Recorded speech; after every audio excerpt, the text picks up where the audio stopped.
An introduction, who you are, what position do you play? My name is Kimiti. I'm a goalkeeper for KCA. I've been with them since 2010 after high school, up until 2019 when I went to Bermuda. I went to Bermuda for work, got introduced to the hockey family in Bermuda. Maybe just what does it take to be a hockey goalkeeper? How do you handle yourself within the whole kit? It's a team sport at the end of the day. So it's really having trust in your teammates, trust in your defenders, communicating with them, just so that as little balls as possible get to you. So it's at the end of it all, it's a team sport, and then it comes back to reflexes. So as long as you work on your reflexes, work on your fitness, you should be good to go, and the passion too. Maybe break down the goalkeeper's kit for us. Start most importantly the groin guard, which you put it, obviously on the nether regions. The short, which is padded for protection.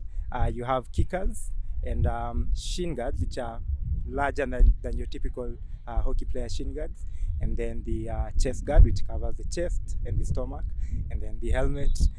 Sometimes you can have arm protection on both arms, or sometimes it comes with the chest protection, and that's pretty much it.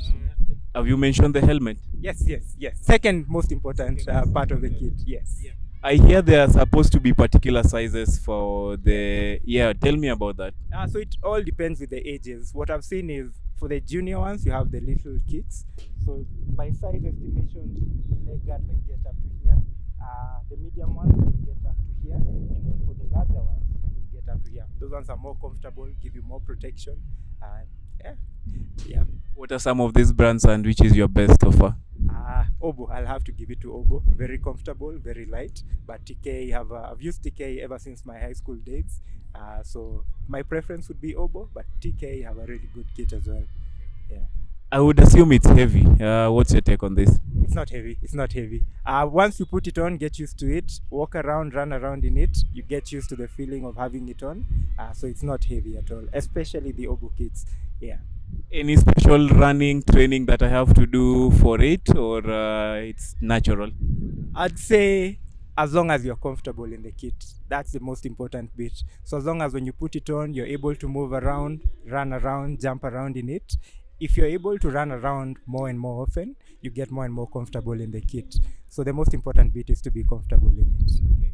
So until you left playing for KCA hockey and went to Bermuda for work purposes, now tell us all about playing in Bermuda. It's been an amazing experience. I got introduced to the Bermuda Hockey Federation within 4 days of my getting to Bermuda.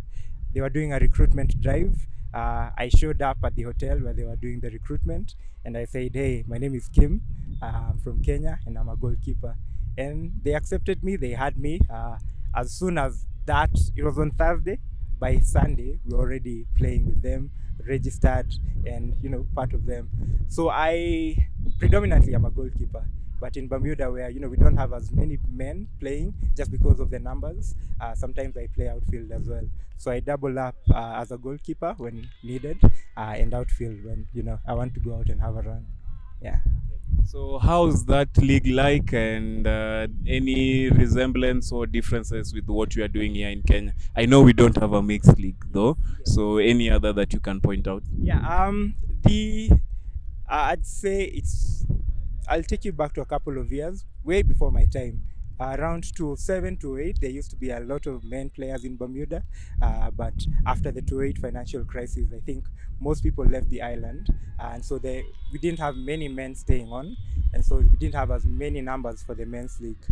So because of the fewer numbers of men who are available to play, they found it best to have a mixed league where you have a couple of women players joining up with a couple of men players, couple of teams, and then you come together and play a league type of competition. I'll say there are more women than men playing hockey in Bermuda. So there are a couple of women's teams who have their own league, and a couple of junior teams, the kids growing up, say ages 6 all the way to 14, 15, 16. They also have their own league, and there's a lot of interest, a lot of participation. And I think it's very important when you see people taking it up at a young age.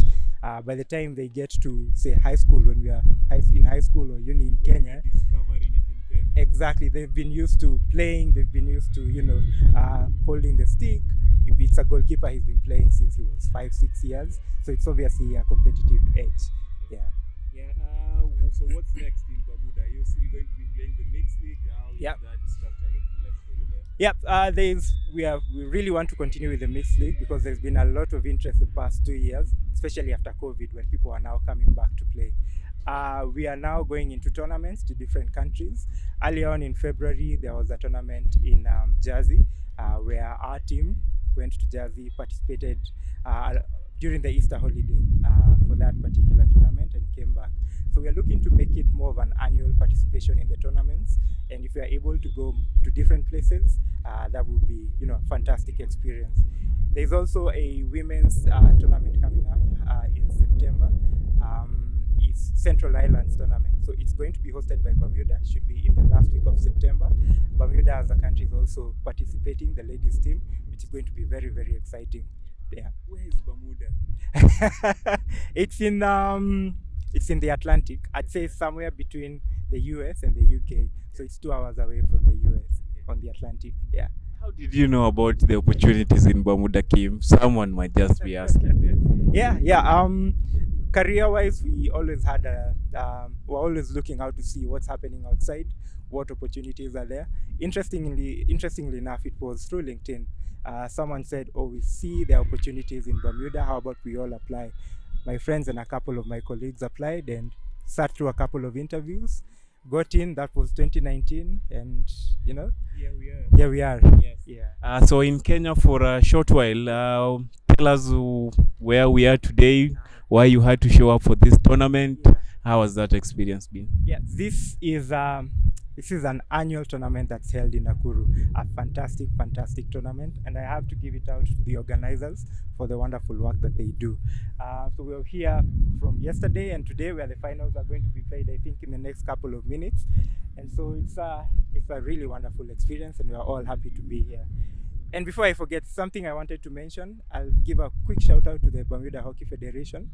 They donated a hockey kit to KCA hockey team, and this is the second kit that they have given to us, and we're really, really appreciative of that, and we are happy to be, to be connected with them and for the support that they've given us. Yeah. All I am here to say is thank you to such alumni such as yourself. Now again, it's giving back to the clubs where we started off, so more of such is really welcome. So a big thank you to the Bermuda Federation. Yes, how has the tournament been like for you guys? It's been wonderful. I think on and on, we were here last year and the year before. I think year on year we've tried to do better as compared to the previous year. It has been a wonderful experience playing with my old teammates, seeing the growth and development in the younger guys, and playing with the guys that we played with 5, 6, 7, 8 years ago. It's been a fantastic experience.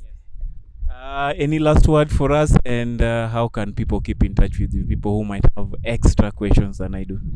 Again, thank you for having me. Thank you for being here. My socials are Kimiti or across Instagram and Facebook. And let's connect if you have any questions. I'm happy to chat, and thank you again for having me. Thank you. So this is Off Pitch Africa. It's a podcast I started to try keep in touch with friends such as yourself, just to hear what are the changes that they've gone through, how are they going through, how can we still keep such kind of contacts also going. Yeah. Off Pitch Africa, sorry. Yes, Off Pitch Africa. Yeah. Or do we do another take? All right, my name is Kimiti. Thank you so much for having me. Please stay tuned to Off Pitch Africa and find out more information about sports and everything in general. Thank you so much, Kim. Thank you very much.